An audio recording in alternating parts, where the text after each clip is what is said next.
What if I told you that being rich could be the most dangerous thing you ever do? But what if it could also be the greatest opportunity to impact the world? Today, we're diving deep into the right way to be rich, not just in money, but in what really matters. Let's be clear about something. Money isn't the enemy. In fact, money can be a tool that brings about incredible good in the world.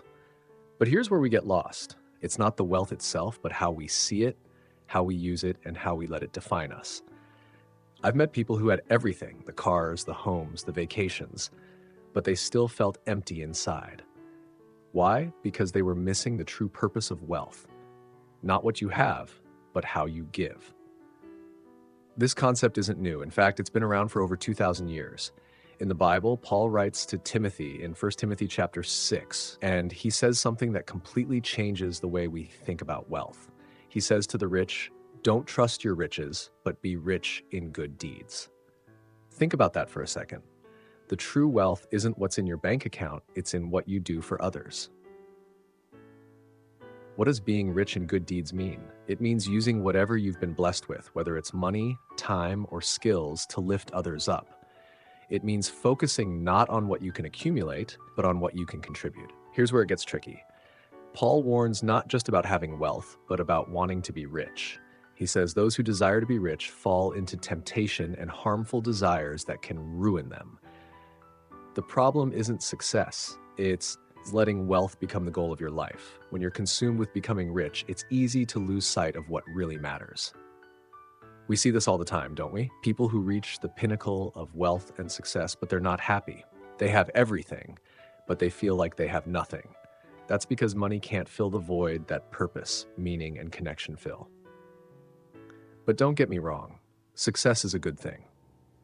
Paul isn't telling you not to work hard or succeed. In fact, I hope you succeed wildly in your career, your business, or whatever you're passionate about. There's nothing wrong with making money. But the question is, what will you do with that success? When success becomes the end goal, when money becomes what you live for, that's when things get dangerous. Instead, think of money as a tool to help others, to make the world better, and to live a life that reflects your values. So, how do you do that? First, live simply. Just because you can afford the big house, the fancy car, and the private jet doesn't mean you need it. Second, focus on giving. The more you succeed, the more you can give back. And third, stay humble. Remember, wealth can come and go, but character and kindness last forever. So here's the challenge I want to leave you with today. Don't just aim to be rich in money, aim to be rich in good deeds. Whether you have a little or a lot, start thinking about how you can use your resources to make a difference. Find ways to give, to serve, and to build others up. Maybe it's donating to a cause you care about, volunteering at a local charity, or simply helping a friend in need. It doesn't have to be big, it just has to come from the heart. Because at the end of the day, true wealth isn't measured by what you have, but by how much you give. Remember, it's not about how much you make, it's about how much you give. Be rich in good deeds, and you'll be rich in ways that money can never buy.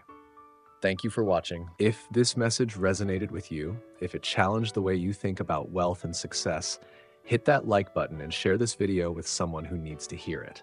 And don't forget to subscribe for more content that's designed to inspire you to live a life of purpose and impact.